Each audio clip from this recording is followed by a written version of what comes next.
আসসালামু আলাইকুম গাইস, তোমরা কেমন আছো? বেশি ভালো আছো তো গাইস।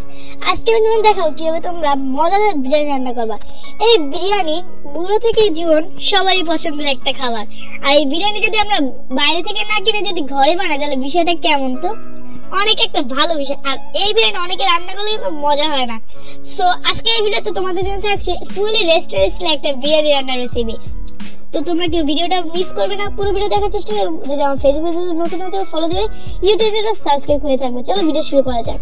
সো গাইস, আজকে মুরগির বিরিয়ানি রান্না করবো, মানে চিকেন বিরিয়ানি। তো এখানে আমরা 2 কেজির মতন মুরগির মাংস নিয়ে নিয়েছি, এখানে লেগ নিছি, তারপর তোমাদের বুকের মাংস নিছি, এবং আমরা এখানে স্বাদ মতো একটু লবণ দিয়ে মাখায় নিচ্ছি। আর এক টুকরা লেবুর রস দিয়ে নিতে হবে, যাতে আমাদের মুরগির মাংসের যে গন্ধটা সেটা যদি চলে যায় জন্য। সো গাইস, আমাদের কিন্তু মুরগি মাংস মাখানো হয়ে গেছে। তো এখন আমরা একটা ফ্রাই প্যানে কিন্তু তোমার তেল দিয়ে দিচ্ছি এবং পেঁয়াজ দিয়ে দিচ্ছি 2 কাপের মতো। এটাকে আমরা পেঁয়াজের ব্রেস্তা করছি। তো গাইস, আমরা কিন্তু আমাদের চিকেনটা আমরা মেখে রাখছি সেটা এখন ভাজার পালা, এবং আমাদের পেঁয়াজের ব্রেস্তা রেডি হয়ে গেছে। তো আমরা একটা ফ্রাই প্যানে রেগুলার রান্নার তেল দিচ্ছি এবং সামান্য একটু ময়দা দিচ্ছি। এর কারণ হচ্ছে আমাদের যে তেলটা ফ্রাই করছে গায়ে ছিটবে না। এটা একটা সামান্য ছোটখাটো একটা টিপস বলতে পারো। এখন সেই ময়দাটাকে আমরা একবার ভালো করে তেলের সাথে মিশিয়ে নেব। সো এখন হচ্ছে আমাদের সেই চিকেনটা ফ্রাই করার পালা। তো আমরা একটা একটা করে চিকেন দিয়ে নিচ্ছি। এখন আমরা এটাকে সুন্দর করে ফ্রাই করে নেব।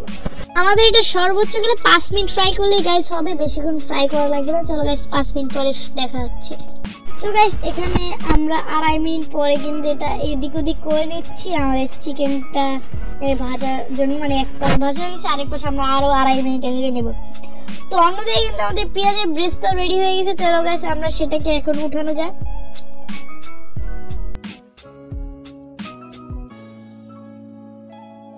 সো গাইস, এখানে আমরা 1 বাটির মতন আলু দিয়ে দিচ্ছি তেলে। এখন এটাকে আমরা ভালো করে ভেজে নেব। তো গাইস, এখন আমরা বিরিয়ানির জন্য সেই স্পেশাল মশলাটা দিয়ে দিচ্ছি। এই মশলা কিন্তু রেস্টুরেন্টে ইউজ করে থাকে। তো এই মশলায় আমরা হচ্ছে চীনা বাদাম, কাজু বাদাম, কাঠবাদাম, জয়ফল, জয়ত্রী, কিশমিশ, কাঁচামরিচ দিয়ে একটা পেস্ট করে নিচ্ছি, এবং তার সাথে টমেটো কেচাপ দিয়ে দিচ্ছি। 3 চামচের মতন পেঁয়াজ বাটা, 1 চামচের মতন রসুন বাটা, 2 চামচের মতন আদা বাটা।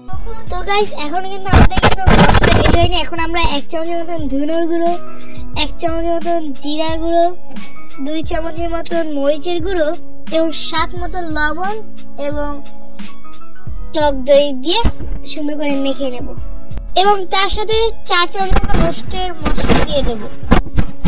তো গাইস, আমাদের কিন্তু মশলা মাখানো হয়ে গেছে। আমাদের এদিকে চিকেনগুলো ফ্রাই করা হয়ে গেছে।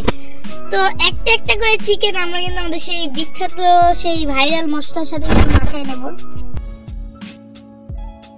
এবং উপরে দিয়ে কিছু কয়েকটা পেঁয়াজের ব্রেস্তা ছড়িয়ে দেবো যার একটা ভালো দেখায়। তারপর একসাথে মিশিয়ে নেব আমরা।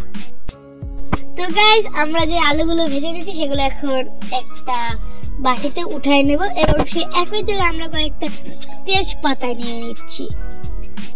তেজপাতার সাথে এলাচ আর দারচিনিও দিয়ে নিচ্ছি। এখন আমরা আমাদের সেই মেখে রাখা রোস্টের মশলাটা এখন আমরা এই তেলের উপর দিয়ে সুন্দর করে নাড়াচাড়া দিয়ে দেব। কিছুক্ষণ নাড়াচাড়া দেওয়ার পরে 1.5 চামচের মতন দুধের গুঁড়ো এবং 2 চামচের মতন চিনি দিয়ে নেব। তারপরে আমরা এগুলোকে সুন্দর করে মিশিয়ে নেব। মিশানোর পরে আমাদের সে ভেজে রাখা আলুটাও এখন এখানে দিয়ে 5 মিনিটের মতন এটাকে ভাপে সিদ্ধ করে নেব। 5 মিনিটের মতন আমরা কিন্তু চিকেন এবং আলুর যে মশলাগুলো সুন্দর একটার সাথে একটা মিশে গিয়েছে। এখন কালারটা কত সুন্দর হয়েছে, ঘ্রাণটা তো একদম অসাধারণ একটা ঘ্রাণ আছে। তোমরা যে না থাকো তাহলে বুঝতে পারবে না। তো এখন আমরা এইগুলো এখন উঠায় নেব, মাংসের আলুগুলো এখন উঠায় নেব। গাইস, আমরা যেহেতু 2 কেজি মাংস নিচ্ছি, এখানে আমরা 1 কেজির মতন পোলাও চাল এই একই মশলার উপর দিয়ে দিচ্ছি। তো গাইস, এইরকম কয়েকটা নিয়ম আছে যেগুলো তোমরা যদি ফলো করো তাহলে তোমাদের বিরিয়ানিটা অনেক সুন্দর হবে। তো এখন আমরা এগুলোকে সুন্দরভাবে মিশিয়ে নিব। তো মশলার সাথে গাইস আমাদের কিন্তু বিরিয়ানি মিশানো হয়ে গেছে। তো এখন আমরা 8 পটের মতন পানি দিয়ে নিচ্ছি এই পোলাও চালের উপর, এবং এটাকে এখন আমরা কিছুক্ষণের জন্য ভাপে সিদ্ধ করে নেব। সো গাইস আমাদের কিন্তু বিরিয়ানির যে পোলাওটা চাল যেটাই বলো রাইসটা কিন্তু আমাদের অলরেডি সিদ্ধ করা হয়ে গেছে এবং দেখতে পাচ্ছ কত সুন্দর একটা কালার চলে আসছে। তো এইগুলো যদি তোমরা ফলো করো তাহলে তোমাদের বিরিয়ানিটা ফুললি আমার মতন হবে। এবং উপরে দিয়ে আমরা একটু পেঁয়াজের বেস্টটা দিয়ে দিচ্ছি বিরিয়ানি, এবং আমরা যে মশলার সাথে যে রোস্ট এবং আলু চাল রান্না করে রাখছি সেটা কিন্তু এখন আমরা বিরিয়ানির উপর দিয়ে সুন্দরভাবে বিরিয়ানি রাইসের সাথে কিন্তু এটা আমরা সুন্দরভাবে মিশিয়ে নেব।